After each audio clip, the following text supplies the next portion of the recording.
I must say it does my soul justice to see you this happy. I bring you greetings from Emerywood Baptist Church, and right off the bat, I have to let you know, we don't blame you. We knew what we had, and like Jacob wrestling in the desert that night, we will never walk the same again, and we are glad you get to limp along next. It's a good limp. It tells a great story. Every person in moderate Baptist life has a "where were you when you met Timothy Peoples" story. It's simply because of the coolness that he exudes that whether you're 7 or 97, he's the kind of person that you kind of want to be when you grow up. You can tell a lot from the first time you meet him. You know that he's a warm and caring individual who genuinely tries to love, without exception, every single person he meets. And you know that from his smile, his enthusiasm in the hugs and hellos as he leans down the hall to greet you. You know he's a fantastic preacher. If you have ever sat and listened to the Spirit of God speak through him, not just behind pulpits, but in coffee and tea shops, in everyday conversations. Make him tell you about that time that he convinced a conference of 11 to 18-year-olds to sit and listen to him as they forgot they were at Disney World. You know he's a deeply thoughtful and compassionate friend if you've ever met the people that he attracts who would move mountains to do things for him. And you know he's witty and sends the best reels if you follow him on Instagram. And yet, when I really met Timothy for the first time, I was awestruck with the awareness that he may very well be the best pastor you will ever meet. While he and I had crossed paths several times over the years, it was 7 years ago that I really got to see this for the first time. 2 days before we were set to bring our students to Faith in 3D, one of our youth, Abby, a rising senior, died in a house fire. And there I was, still relatively new in my own position, helping lead our church through their senior minister search, guiding a group of students, grieving in my own process, and walking teenagers, some of whom did not know how to feel, into the happiest place on earth. The leadership of the weekend was wonderful. We had been in contact all the way down on the way to Orlando about what had happened. They gave us space. They set aside rooms for us to gather in and get some extra time together. And at the very end of the first night, after a long day of travel and high energy, 2-hour-long worship services and breakout groups, we all snuck off together. And we sat, we laughed, we cried, we remembered, we shared stories. After we had been in there for a while, we hear down the hall these doors opening, knocking, checking, creaking. And then the door we're in opens about 1:15 in the morning. And in peeks Timothy. He says, "I'm so sorry. I don't know y'all and you don't know me, but I've just heard what happened and it sounds like you need a hug. Can I just sit in here with you?" It was exactly what all of us needed. And now part of that is just who he is. But part of that is who you are. This is the church that helped form him into who he is today as well. It is who you are as a church. This happened in his final year as a resident here. He had months left before he was to be sent out into the great, big, scary world of congregational ministry beyond the walls of Wilshire. And yet your congregation had already grasped and empowered the belief that your ministers minister to all, not just those who sit in this room. It's a thread woven into the very fabric of your identity. And today, that identity has not changed. So yes, you can breathe a great big sigh of relief. You did it! You formed a search team, the majority of whom were not alive the last time you searched for a senior minister. You called a pastor who wasn't born when your last pastor was dedicating his youngest child. You, as a body of faith, have navigated the realities that so many churches are discovering and experiencing right now, and it's amazing, and it's beautiful, and it's encouraging, and it's terrifying. In a transition, anxiety and impatience rises. Budgets and morale falls, and some of the good old days that weren't actually as good as we begin to let themselves look like somehow start to look even better when the whispers of remember when become shouts of, can't we do that again?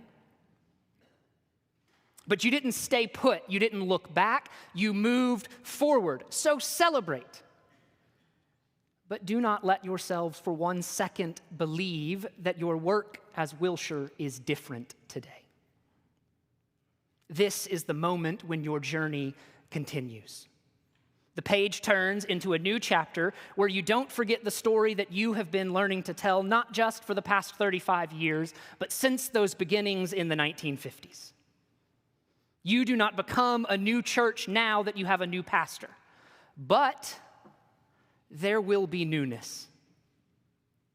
There will be new paths to walk, to look and listen for who God is calling you to be.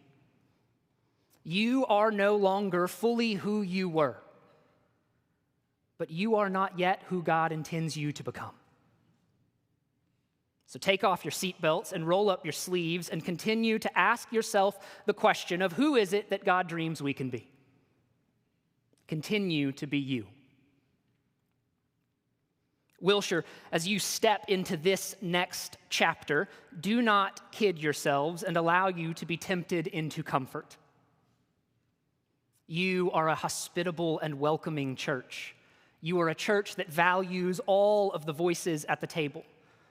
A church that teaches and trains and sends and calls.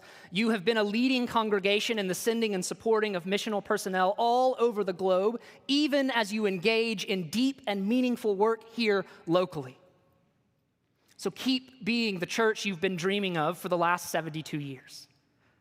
You are a church that other churches watch. You are a church that other churches respect. You are a church that fights to root out injustice of all kinds. A church that stands up and speaks out against racism and Christian nationalism and homophobia and inequality in education and opportunity because you believe it is what Christ calls you to do.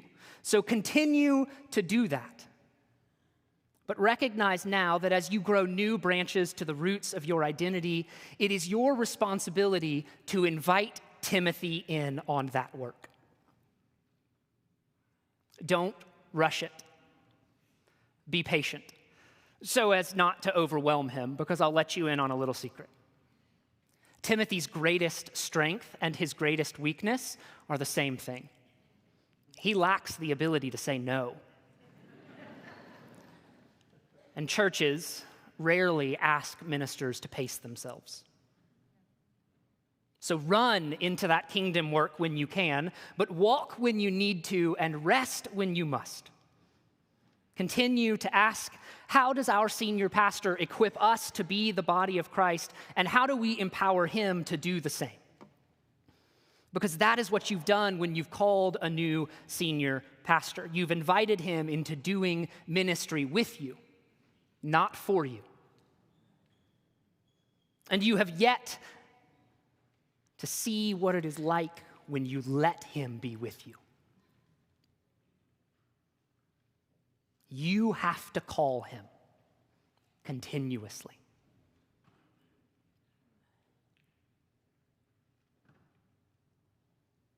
When a loved one dies or an unexpected goodbye is said, when a family is broken or an expectation goes unmet, when a tragedy strikes, you have to let him pick up the phone. And when a diagnosis is beaten, when a graduation is completed, when a belief is professed and a baby is born, you get to call him to celebrate with you and cheer alongside each and every one of you. because he will. In the process, there will be many changes in old ways of doing things, and there will even be some new things altogether.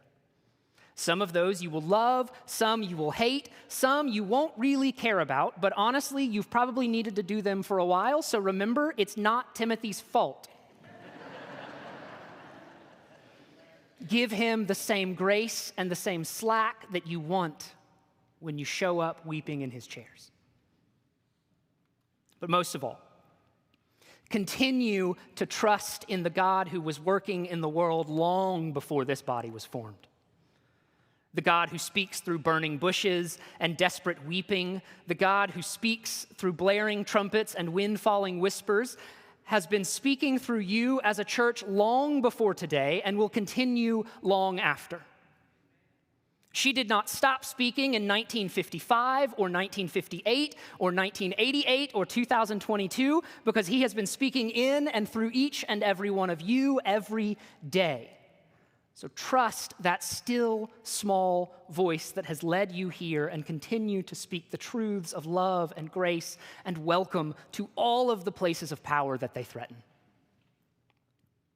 And then go from this place invigorated with the potential you have now.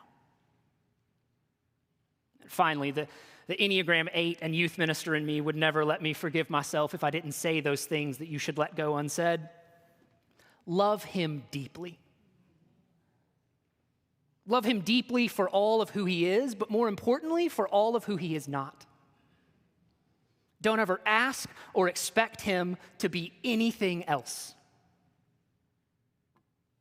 And don't screw this up.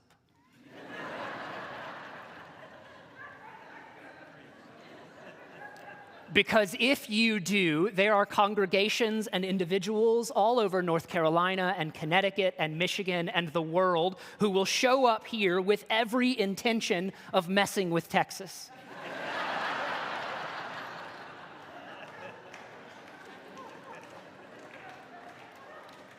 So good luck, Wilshire. We are watching, we are celebrating, and we are praying for you. Amen.